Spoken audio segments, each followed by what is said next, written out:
Hello, everyone. So in the interest of time, I'll skip long introductions and go straight to discussion. I'll introduce speakers as I'll be asking questions to them.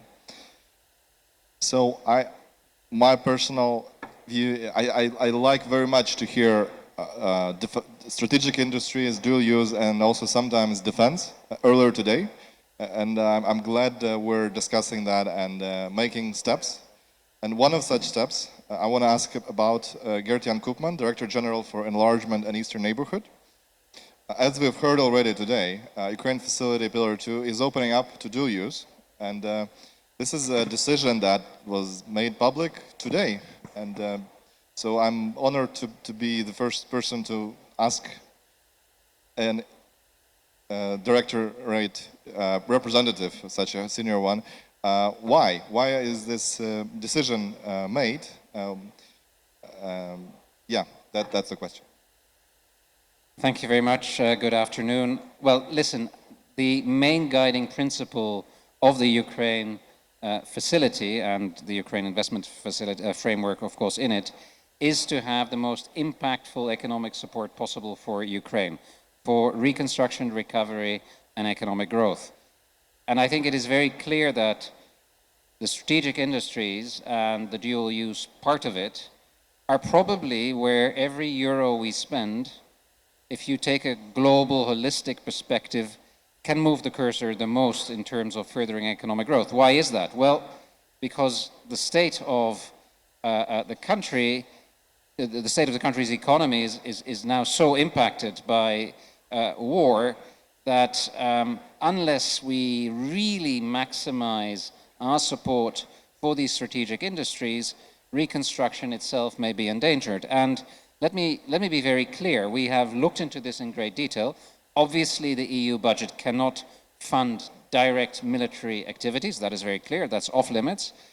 But if you look at the supply chains of some of these vital industries, then it's very clear that even very small investments in the hundreds of millions can have a huge and outsized difference. And these outside differences in terms of moving the cursor, you know, they would have not just a hugely beneficial impact in on Ukraine's capacity to defend itself, but they would also have a massive impact on the production capacity or the technological edge of the country. So that is why we believe that actually in this bucket of private sector investments, these industries really are very important. And we are, as you probably have heard my commissioner saying this morning, we're looking at three areas in particular. Obviously, aerial and ground drones.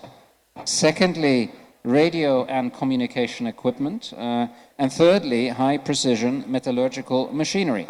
These are clearly dual use goods, and they're clearly extremely important for Ukraine's fight for survival, for freedom, but also absolutely critical for economic resilience. So that's why we're doing it. We have moved from theory to action very quickly. There will be intensive discussions between potential companies that are looking for investments and our financing partners and ourselves, and we hope to get the first deals signed early in the new year. Thank you. Thank you. So I think this is tectonic at this point. So normally governments and the EU there's been a line. So there is the defense ministries or DEFIS, and then there is everyone else. And normally civilian focused institutions, whenever you talk to them and mention defense or dual use, my personal experience, they say no. And that's because of that, there is normally a gap between the economy ministry and the defense ministry, because defense industry, who is in charge of it, right? It's either the economy or defense, but nobody is quite sure. And here, I like very much that there is no gap, right? Dual use and the non-DEFIS instrument is targeting that. But now I want to ask second speaker, Harold Reuters, Deputy Director General, DG DEFIS. Harold, I know there is a lot of DEFIS programs that's been developed lately, Can you update us on what's the landscape, right? Because the Ukraine Facility Pillar 2 on dual use is not coming to an empty landscape. There are already programs focusing on defense industry, defense procurement. Can you tell us a little bit more on that? Alexei, thank you very much for your question, and very happy to be with you here. And to start where you were just highlighting that there is this, let's say, line. My first visit last week when I was in Kiev was to the Minister of Economy, Sobolev. I started there, also from my side, and then afterwards visiting the other ministries and the presidential office. And it's very clear, and I fully concur with Herr-Jan Koopman, that we are dedicated to do everything we can, and not only with one instrument, but quite a full, let's say, number of instruments. At this moment in time, we are working together with Ukraine and all the member states on the SAFE instrument, which is there to really integrate the industrial base in Europe on defense together with the one in Ukraine. And I see a lot of interest in many member states that are taking SAFE loans. And we are certainly going to cooperate with Ukraine on, for instance, areas like drones, counter-drones, missiles, ammunition in that program. And we will see very soon, because end of November is the deadline for member states to submit their plans, so we are going to see very soon the volumes and the projects. But beyond that, we have also a new program that is the extension of the European Defence Fund, EDIP, and in there is a Ukraine support instrument that is available, UC. And we hope that with the entry into force beginning of December of this year, that we can launch the programs again to fortify what is happening. And here we have seen actions also in the past. We had an ASAP program, ramping up of production of ammunition. And we will do the same also with UC to ramp up where there are possible gaps. They can be in different areas, and we hope that together with Ukraine, this budget of 300 million dedicated, we can also there stretch out. But to make the link also towards other programs, we have a small action that is Brave Tech EU, which is linking closely to Brave One in Ukraine. And this is for small and medium enterprises and startups, 100 million. And today also when we do the matchmaking exercises, we are surely going to find a lot of interest amongst companies, bringing together the emerging and very innovative base in Ukraine with what is happening on the other side, and thereby profiting from, let's say, also aspects like producing on the European territory. And giving one more example on the dual use that you started your intervention and being close also to DG NST. If you look, for instance, in the area where we are active from the IFIS side, let's take drones. I mean, drones are 85% dual use. I mean, whether you talk about lenses, whether you talk about motors, whether you talk about batteries, whether you talk about all the autonomics, all of that is dual use. So we also work hand in hand with DG NST to find synergies between the different programs. And I conclude on that. In fact, the exercise done from different sides in the Commission is to offer a full spectrum of instruments that can go all the way from the industrial to do the startups, and from complete dual use to really also the defense products. And we believe that this is essential. What I saw myself also last week in Ukraine, there's nothing that can be, let's say, too much. We really need to go and support in order to defend the democratic values that is being done by Ukraine in this war of aggression. Thank you. Thank you. So I think it's fair to say that the EU is maximizing its impact for the support of the resilience and defense of Ukraine through all kinds of different programs, and it's also a unified effort from different parts of the Commission, like also in Ukraine, where defense of Ukraine is obviously done by all government.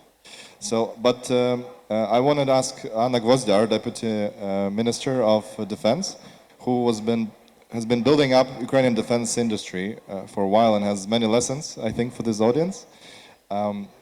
But I want to ask about the needs of the defense industry in terms of financing as well. We've heard a bunch of different programs earlier today that will be available for defense producers in Ukraine.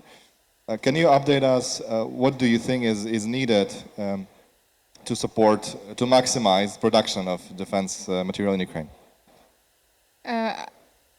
Thank you for a good question, and thank you to all of my colleagues for a great job. We have also Ministry of Economy here who made a great job to make this happen today. I think this is a great step for all of us, both speaking for security and speaking for economy. But if we speak about defense industry of Ukraine, we all know already that it's very fast developing and that we have a lot of achievements during last 3 years. But also, I would like to highlight that there is still a lot of potential, because our situation is that we try to put on the tracks of our needs all possible business in Ukraine. So that's why the range of dual use and components manufacture is actually very big, and it becomes bigger and bigger because more products become actually dual use.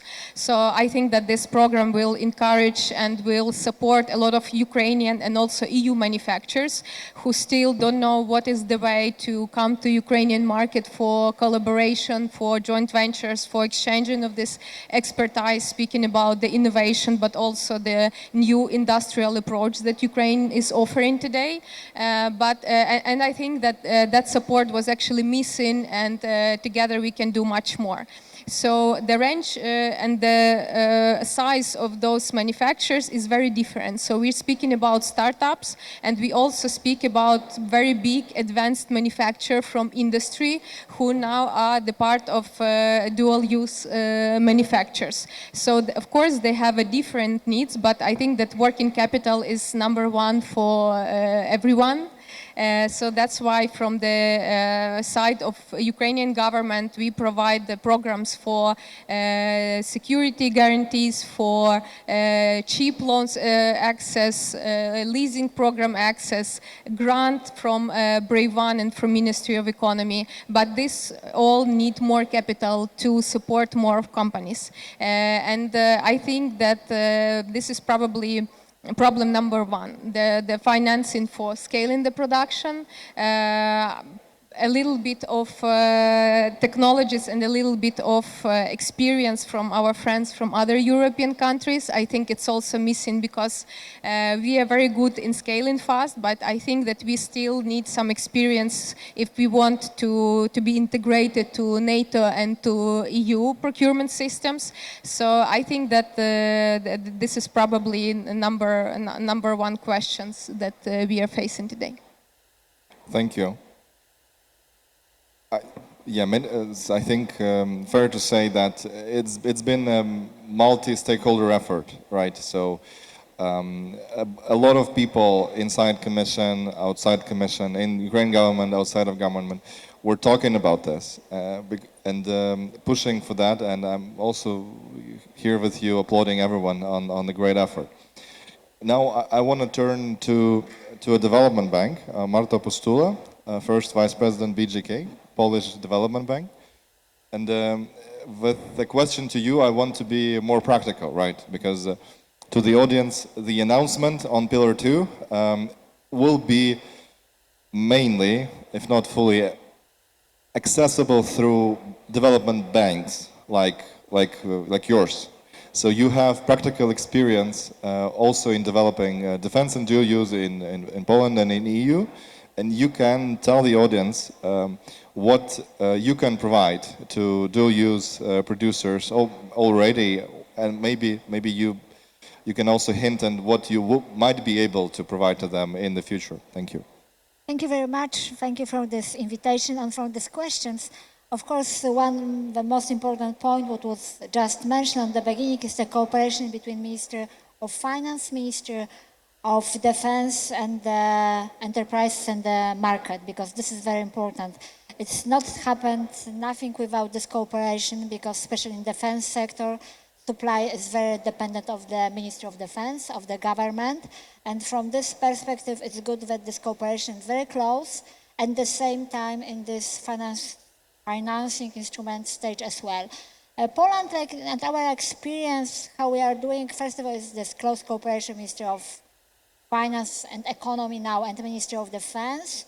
We used money which was coming from our budget, but at the same time we have a lot of instruments which coming from European Commission. We one of the countries who are probably, we hope that we will be the higher number of this money from SAFE coming to the Polish defense sector as well, from the Polish army. And in this level, I totally agree with you that now to the end of this month we'll be see how is this cooperation between member countries. At the same time, how we cooperate with our Ukraine friends and what kind of project we'll be doing together. And this is one element what is important, cooperation with European Union. At the same time, like a financial institution, we have some of instruments and some of products which are directly connected with defense industry, with defense sector. And what is our some of lessons from the last few years? One of them, we have special Armed Forces Support Fund, which is operated by the BGK, like a Polish development institution. There we used some of blending public and private money. We are responsible, like a BGK, from lend this money in the market. What seems that this money coming not only from the public institution, but at the same from the financing institution, and help this kind of finance this huge arm contracts in the market. Secondly, we can use this dual-use project, and we try to finance them with cooperation with different development institutions, and especially with EIB.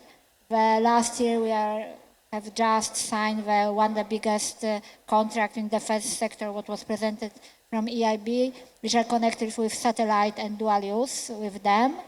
We, at the same time, operate some special fund with some of money. Our government decided to reallocate some of part of the money from Recovery and Resilience Fund to the defense, to the security, and their money can be used from our local government, from the some of company, and especially one of them is a medium and small company, and we will be use some of guarantee system as well.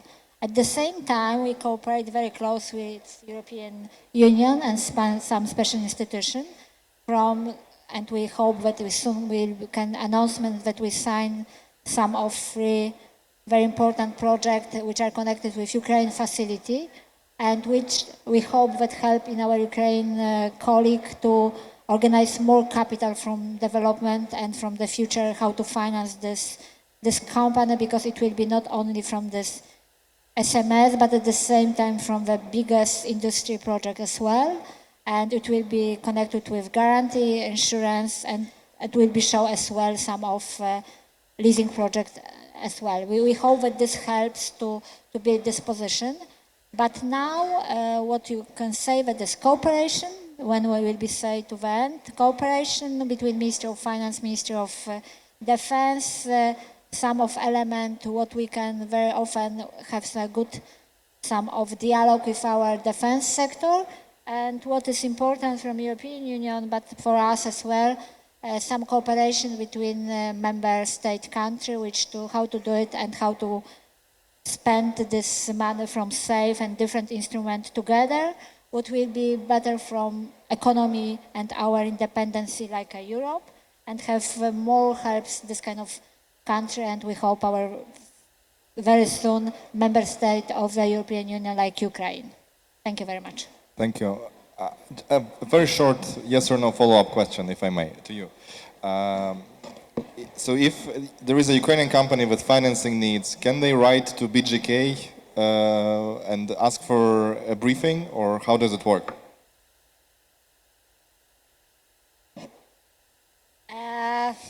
It's a long story. How to long story make a short story?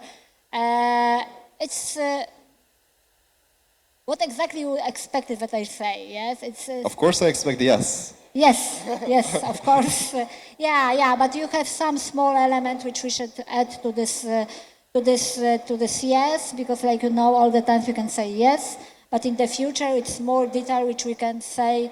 Not yet we are ready from this close cooperation, but we hope that we are doing soon. So wait for announcements, and once it's... Yeah, it's everything depends of our colleague from European Commission, like we say. Okay. Like you know, because, no, to not joking, in Roma we signed one for the declaration about the special fund.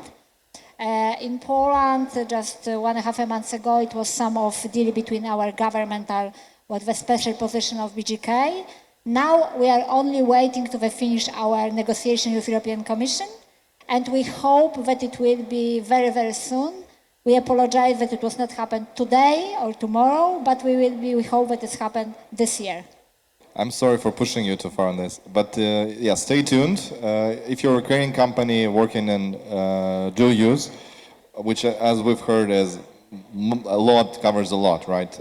There will be announcements that through which you will be able to access financing from Ukraine facility. Pending approvals, let's put it this way. One element, we still not signing this deal, but at the same time we have very close cooperation with the Ukraine banking system, with Ukraine organization. We try to build this pipeline because this is necessary to in the future, and we are waiting from the sign. But you can be sure, and everybody on this audience, that if they coming to us or to our colleague from Ukraine institution and asking that in the future, next year we want to use this money, please, this is time to coming, because signing is only last element, very important, but it's not about only about the picture. It's a situation when we want this money flow to the economy. Thank you. I'm very happy we had this extended a bit discussion. Now I think there is a better understanding on how this will work. And Denis Gurak, co-founder and CEO of Midst Capital. Denis, I think it's a perfect segue to you because we've started talking about bankability and pipelines, and I know that you think a lot about Ukrainian market and smaller companies, and also not only think, you do a lot to make them bankable. So I just wanted to hear your thoughts about the nature of Ukrainian markets with lots of smaller companies and what is done or should be done so that they can be part of that pipeline that we've just discussed. Thanks, Alexei. Thanks for having me. So, Ukrainian market is in the stage where our decentralized innovation model is a problem because we're losing the war, because we're losing the scale. We're losing the game of scale to Russia backed by China, okay? So every market goes through different stages, and we're now at the consolidation stage. And we're now at the stage where if we want to solve the problem and, you know, not let Russia attack NATO, we need hundreds of millions of dollars in Ukraine, investment capital, whether in form of equity or in loans, okay? And obviously, you know, small good companies can also like receive part of that capital. But if we're talking about real defense, if we want to take defense seriously, we need to do the same that Russia and China did. They have unified systems. They have 10, 20 different drones, and they license out the IP of best drones to all manufacturers so they can scale and do the same thing on same technical specs. War is always 50% motivation, and you know, despite recent political events, I'm sure Ukrainians will have motivation to continue fighting, but we cannot do that without the resource. So what we are doing about this, we are, you know, we operate a couple of business lines. So we have a VC business line, which invests into smaller companies, you know, from a couple of 100,000 checks to a couple of million. But we are actively working with institutional funders globally, mostly in Europe, to bring serious capital into scaled, you know, into companies that can scale manufacturing rapidly, that have proven that they can do it, and that solve the supply chain problem for not only for Ukraine but also for the European Union. So we've established maybe someone might have heard, but we are doing a Ukrainian-Danish neoprime, which is called MITS Industries, which would be a consolidation of a couple of semi-large Ukrainian drone warfare companies focused on counter drone, because like even Ukraine has not solved counter drone problem, obviously, although we have a little bit of edge in terms of, because we have the sense of urgency, obviously. But so let's say Ukraine has solved this problem for maybe 10% of the need, while EU has solved this problem for 0.1%, unfortunately. And it's not, it's just the reality that we're all living. And, if we want to be serious about winning the war, this level of institutional capital has to flow into Ukraine yesterday, just as fast as possible. There's no other way that Europe can scale its own defense capabilities fast enough. Like, Russia wants to attack the Baltics. They will do it. Like, if we all think that, and obviously, we can be as smart Ukrainians now because we now think, know everything, supposedly. We also thought that they will never do it to us, even after they've already done it, in 2014, and then we thought in 22 they will not do it. They have the best momentum. Like, they will do it. We have to plan based on the worst case scenario. So sorry for making this a little bit emotional, but this is the state we live in. And unfortunately, everything what happened till now was going to be was just the beginning. So this is, I'm just trying to put a sense of urgency to people who are present here, and I'm sure, and I know that EU Commission has the sense of urgency. The case now is to put the sense of urgency to implementing partners, to the development banks. And this is like the really, really important practical message that I wanted to convey. Thank you so much. Thank you, Denis. Summary. Now, I want to go to Alexander Yakovenko, CEO of TAF Industries. It's a company that produces drones, but not only drones, from what I understand.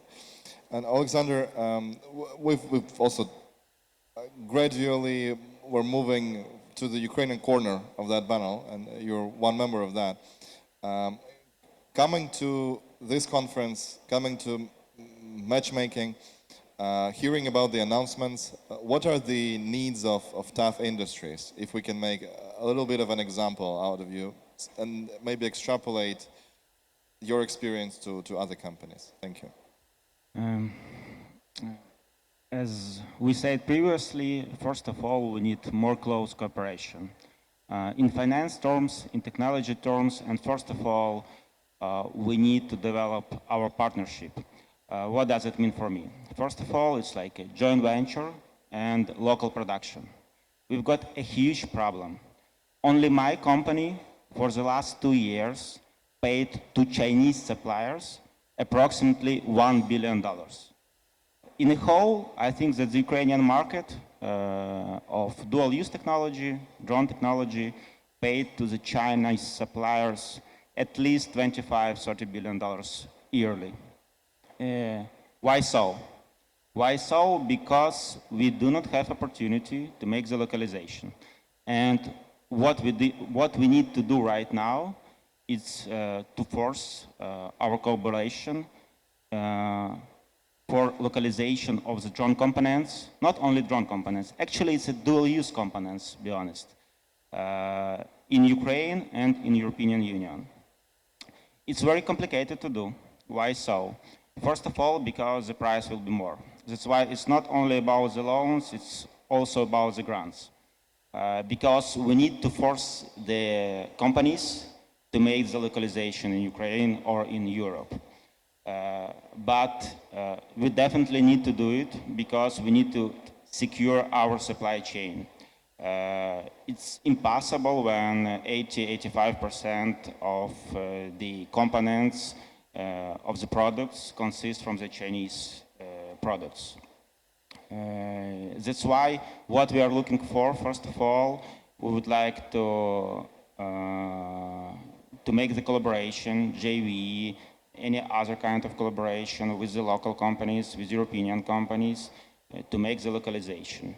Especially it's like electronic parts, it's secure communication, it's electronic warfare system, etc.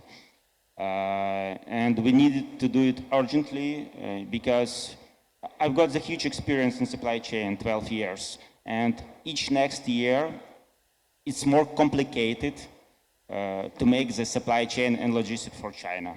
They understood everything.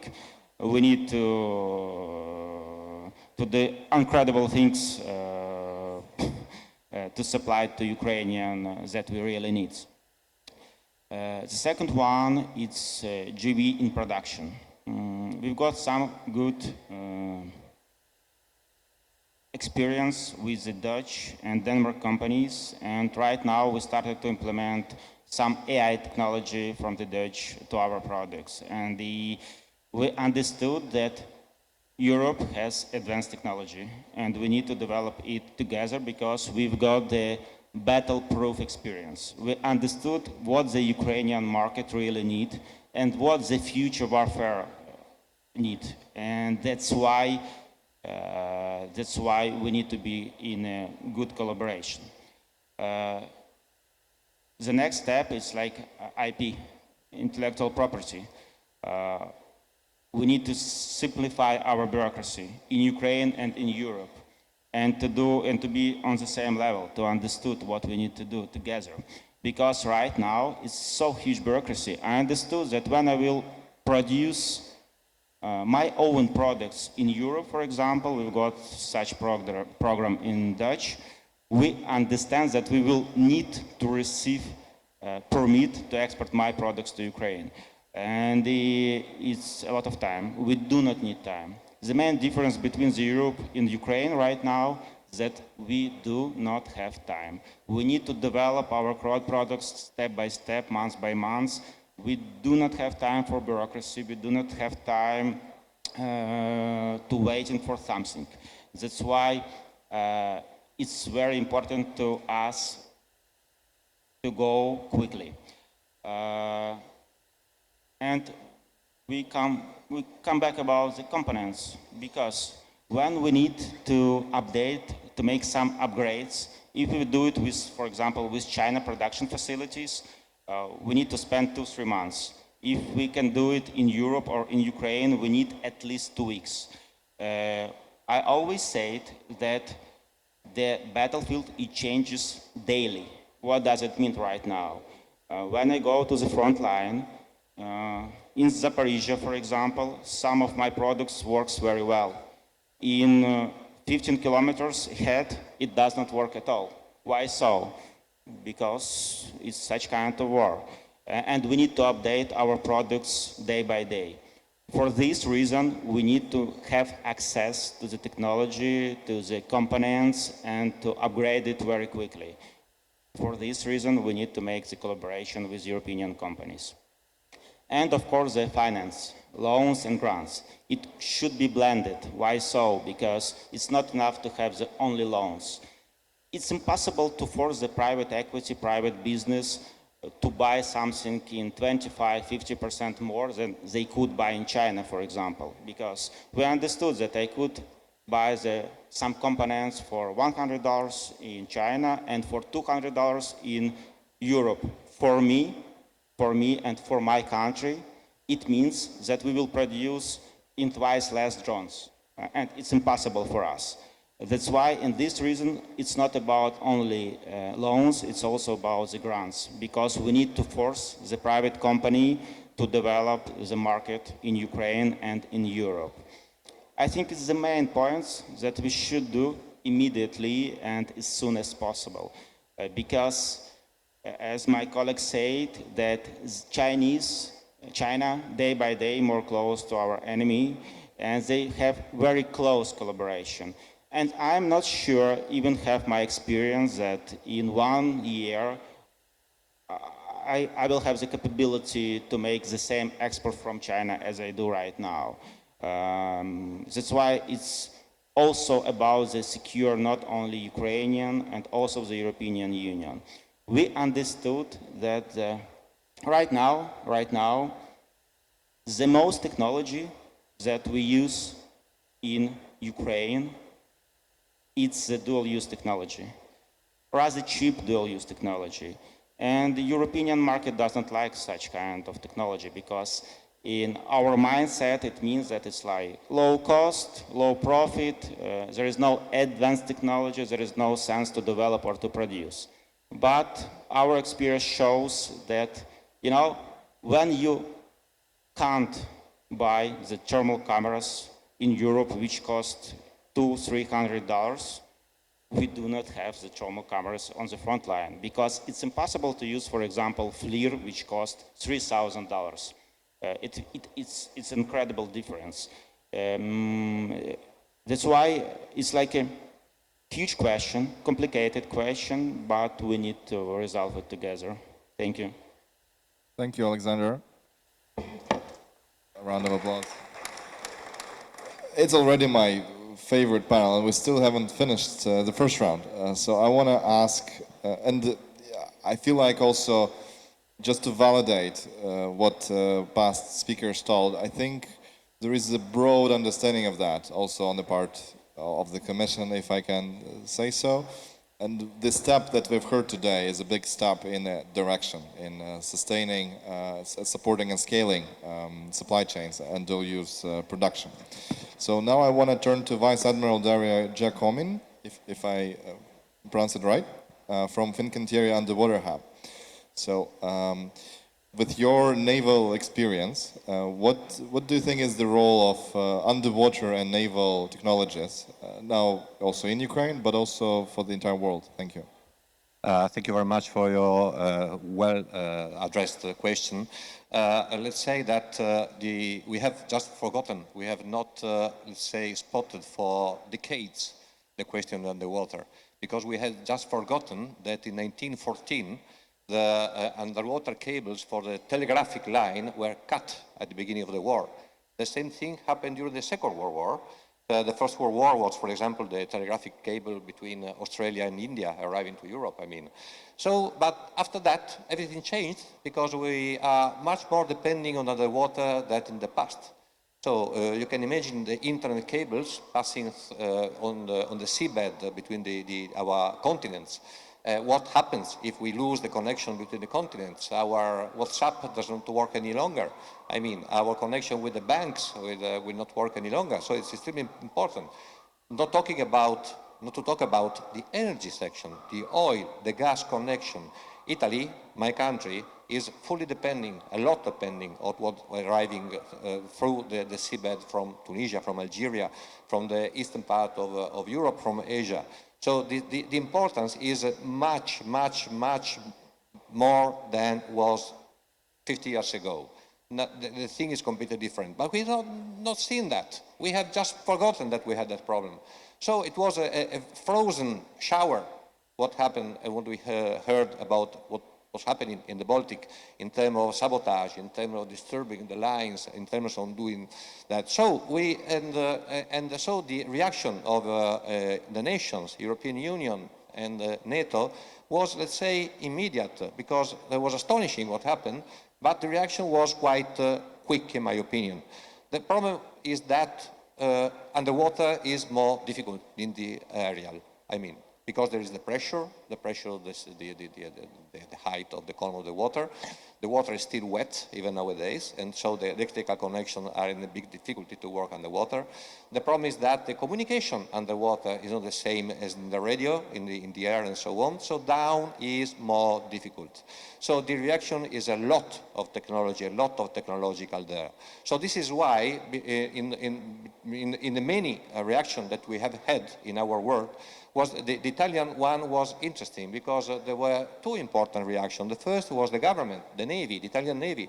They developed a hub in order to put all the companies working underwater based in Italy together in order to share the cost of the research and development, in order to produce better all together. And this is working. This is the National Hub for the Underwater. This is working in La Spezia under the Navy, but it's an interagency fact. The second thing is that Fincantieri spotted that was necessary to do that. So what happened is that a hub of Fincantieri has been created a few months ago. Fincantieri has just acquired other companies working underwater in order to reinforce its position as industry in that sector. For Fincantieri was, let's say, easy and natural, because Fincantieri is a big shipyard. I mean, I'm talking about 25,000 employees, and the total number, including the companies working with Fincantieri, we reached a number of 90,000 workers there, a number of shipyards in all continent. But we produce submarine. Fincantieri has done 190 submarines in the 120 years of history. So to work in underwater was quite easy. So what Fincantieri acquired things and so on, and they made another thing. They asked me, at the time, I mean this spring, I was a military representative in Brussels. I was seated in the military committees of European Union and in NATO. So I was already dealing with that, and I'm submariner. And I has been a deputy marine director. I have been the head of the submarine service. So they asked me to leave the service because I am over age also. And so I'm just working not for Fincantieri, I'm working in Fincantieri. There is a slight difference about that. I still remain a vice admiral, I mean. So what the reaction is that I think that we have to go very well ahead in this direction. And when talking about not only about the continents, about Italy, but also for Ukraine, because we have to, the reconstruction of Ukraine is something that we are dealing during this conference.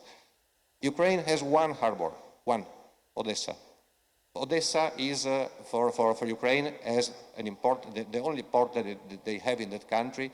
This is the entrance for everything that will arrive to Ukraine and will be necessary to have in Ukraine.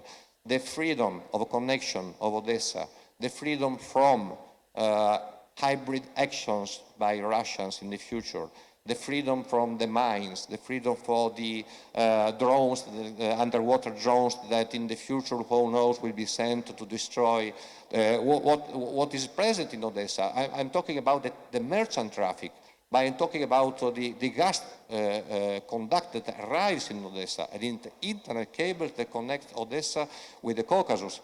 It is vital, is another vital structure for Odessa, for Ukraine in itself. So I think that we have to consider especially for Ukraine, the defense and the reconstruction, the protection of the harbor of Odessa in a very, very, very short time, so we have to hurry up. Because I don't know how many sailors are here. Normally, people do not even not aware about how much are vital the harbors for the nations. 80% of the goods in the world, the traffic travels on the water through the oceans. So the harbors are vital, are the arteries on the sea that gives to our economy, our society, the freedom. This is why I think that someone is probably threatening also Ukraine in this sense, wanting to reduce Ukraine to a landlocked country. That's not really the case. Thank you. Thank you. So, did I understand correctly that the technologies that you talked about are dual use, protecting the ports, underwater cables, stuff like that? Yes or no, please? Yes, of course. And I would like to say that the technology is, well, we should think about terminology, because the protection of our countries and our civilization is more and more a whole society affair. Because we are talking about not wartime. Because for the wartime, you know, the military are more important. But during the peacetime, the hybrid actions are something that the whole society has to take into account. So it's more than dual use, a whole society approach. This is why also the hub for the underwater that made by the Italian Navy and so on is an interagency, because it is maybe the first example we have in Italy for the whole society approach. Thank you. Just as an example, right, it's another activity could be potentially relevant to the announcement later today. And I'm not winning any fans, but Odessa is not the only port of Ukraine. There are other ports. It's a major port, yes, but there are others as well. Now, there was an announcement that there's going to be questions from the audience. So I have plenty of questions. We could sit here all day long, but I'm not sure my questions are the best questions. So if you could raise your hands if you have questions. If you don't, I'll go ahead with my questions, of course. But let's wait for 20 seconds and see whether somebody comes up with a raised hand for a question from the audience. There is one question there. Hi, thank you. When you use the term dual use, do you define it as between military and civilian, or how would you put a finer point on that term? Could you say who you are addressing the question? I guess the gentleman that just spoke, the naval admiral. Should you take it or I should take it? A definition of dual use. Because I'm a lawyer, I can do that, but if you don't, I can take it. Don't worry. Well, dual use is something that is good for military and good for the civilian part. This is why I wanted to mention the whole of society, because probably the difference between the military and civil is something that I do not feel in myself. I prefer to say that we are all defending our societies. If you are in uniform, you have some duties. If you are not, you have other duties, but the same objective, I think. And my my take on this, we have EU flag here, so my answer will be EU focused. So you can Google, for lack of a European search engine, you can Google dual use EU regulation, and then you have a list. It's civilian items that are regulated for exports and for other stuff. But the real interpretation for Ukraine Facility Pillar 2 is not going to come from me. It's going to come from the Commission, obviously. And there is I can give the mic, no? Yeah, please, for a short intervention. Thank you so much. I have the question to Ms. Anna Gwoździar. Regarding dual use projects, because I am representing Polish Development Bank, we will be willing, as it was said, to support financially as pillar assessed partner of the Commission also such projects in Ukraine. My question is a very practical one, whether there is or will be some list of projects of dual use type available for financing, which will be under governmental supervision, mid-size and small-size projects between 5 and 50 million euro, or not? How you are planning to cope with that from the Ukrainian side? Thank you for the question. My answer will be probably a little bit longer to explain you all how this program will be working with support of Ukrainian and EU dual-use manufacturers.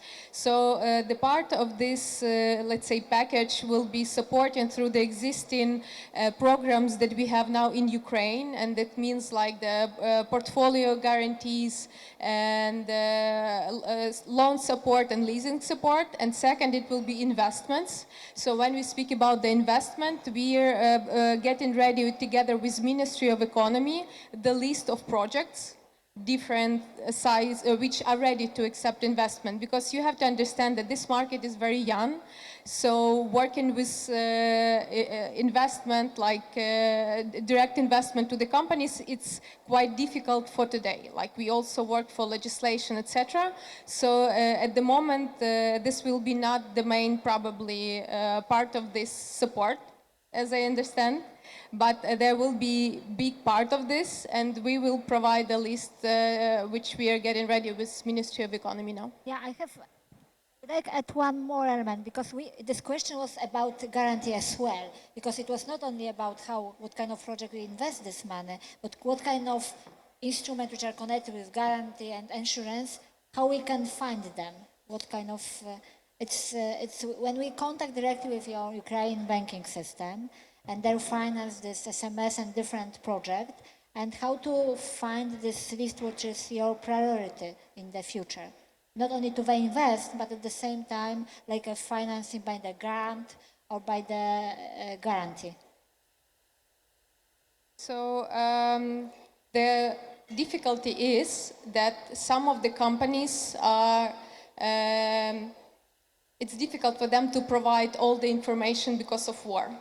Like we can afford everyone to come to this location to provide all the information about the people who work in this factory because, you know, it's a military time in Ukraine, so that's caused some difficulties.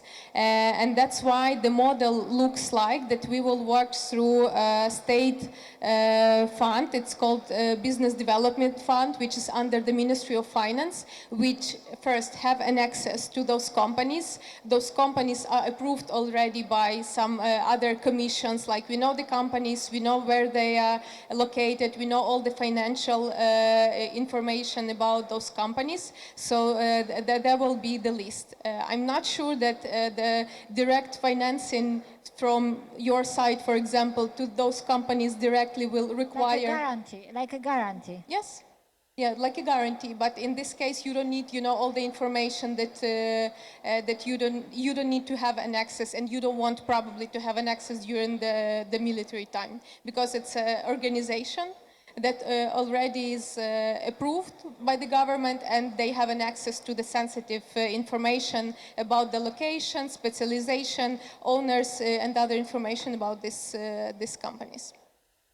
But if we speak about the direct investment, that is definitely different. In this case, company, of course, will be ready to expose you more information that is needed. So that's why you're absolutely right. It's still a lot of work to do ahead for us to make the system first working, to make it productive and effective for our side, for EU development side, for EU companies who would like to be localized in Ukraine and create joint ventures, but in the same time to save the security information of the companies that we don't want to be exposed because of the military time. So this is a great project for cooperation where we will find a model, because I believe Ukraine is unfortunately a little bit more advanced in terms of work with those manufacturers to provide them enough guarantees, and in the same time to provide them a securities not to lead to leaking of this information. And I think it will also help to EU legislation to work with such companies to leave the process as much transparent as it's possible can be, to leave the space for verification from the government side, and also to make this be accessible for all of the businesses that are on the market, with no matter what is the size of these manufacturers. Any more questions? Yes, there was a question in the middle.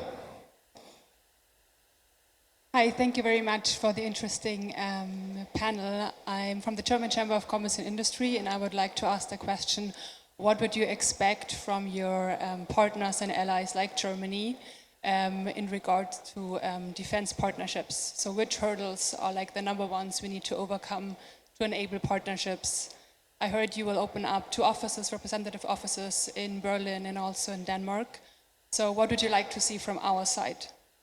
And the question is to either, for context, ministry or producer? Whoever wants to answer that question. I'm interested actually in both answers. Okay, then Anna. It's probably my last answer. I don't want to steal the floor from my colleagues. So first, to answer your questions, we are now opening an office in Copenhagen and Berlin for representatives of our manufacturers. As we open an export very, very soon, we will present, like in a couple of weeks, we will present already the model, how this model will work to assist to our partner countries to like a little bit enforce their own armed forces, and in the same time how we support our armed forces by opening the export. And it's a little bit different from the industrial cooperation, because for industrial cooperation we work also with Ministry of Defense and Ministry of Economy of Germany. And now we are thinking how to exchange the industrial experience that we have, because we speak a lot about manufacturers. I'm not sure if everyone is familiar with the number of manufacturers of dual use and components we have. It's like about 3,500. So it's a significant number of companies. Most of them appeared during the last 3 years. So it's a very young industry, and at the same time they are able to scale fast. So I think we are thinking now how to exchange this experience with our EU partners who are very advanced in big industry, much more than we are, but in the same, they still have all process and bureaucracy that don't let them to scale fast and to innovate fast. So, of course, the industrial cooperation is key to our common security, and we don't speak about Ukraine and every support program that is a charity. It's not charity anymore. We have something to bring, we have something to exchange. So we are looking to a lot of projects, not just with Germany, but with other countries. We see a lot of interest by coming to Ukraine of leaders, small manufacturers, startups, and it's our task as the Ukrainian government to build a platform and to build the transparent and easy legislation, less bureaucracy, to make this happen, actually. And we see from the development of our industry, it's not just because of war. Like, war is the first impulse, like that brings to these manufacturers a will to do something to support our industry, to support our armed forces, but also we have very small regulations, let's say, and very much less bureaucracies that we used to have before, and it also helps to this company to develop fast. And we are still not perfect. Because I know that somebody from manufacturers from the hall will throw a boot to me now, because there is still a lot of work to do ahead, but I think that we already have some experience that we are ready to share in terms of legislation, support mechanisms like the program I mentioned before, less bureaucracy process, and also just great industrial cases. Like Sasha, he scaled his company for a couple months, and now they are one of the biggest producers of drones in Ukraine. I think this is the experience that could be exchanged with some of European partners to show that it's possible to scale very fast. Thank you. Thank you. Thank you. Alexander, do you want to add anything? In 60 seconds, please. Yeah, if it's possible to scale very fast if the European Union governments provide the same possibility like Ukrainian governments. What does it mean? For example, I can have the access to the test range field in 2 days. In Germany, I will spend 3 months at least, and my engineer has to have or German citizenship or secure access, which mostly impossible to receive. The second one is bureaucracy and standardization. In Ukrainian right now, you could receive the certification of your products for military use in 2 months. In Europe, it will be at least, I don't know, 1 year, maybe. It's in a good way. That's why the main reason that you should to do, European partners should to do, it simplifies the bureaucracy. It's very important to upgrade the products very quickly. Yes, we understood that in Ukraine we need to do it, we do not have any choice. But you have to show, you have to see our experience and what we to do, and to do the same in Europe as well. Thank you, Alexander. And I still want to ask one short question to Gertjan. It's not every day that we hear such announcements as today about the facility unlocked for dual use. Anything you want to add on this? Yes, thank you very much. No, listening to this discussion, I mean, there's a few key words for me. One is speed, bureaucracy, scale.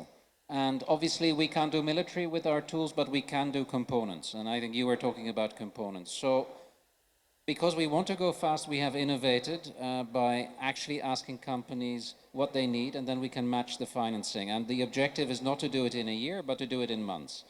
So there's a very clear message to everyone in this room. If you are a component manufacturer and you want to invest in Ukraine with Ukrainian defense companies, come and talk to us, and we will match you with the likes of BJK and others who will want to do this in order for you to scale. We can do grants, we can do equity, we can do loans, and we can do guarantees. We've got the full stack of instruments, but you need to come and reach out to us. Because if I can say just one thing to Anna, we've been saying that we're here, but we haven't been approached as much as I had hoped. So my wish for today is that actually after this conference, my colleagues are going to be very, very busy putting this together, because this is a very practical thing we can do. I don't think the money is going to be the obstacle. And what I hear from the manufacturers here is that they want to scale and they want to go fast. So there is absolutely no problem from our side to accompany that. Thank you very much, panelists. And with this, unfortunately, closing the panel. Thank you everyone.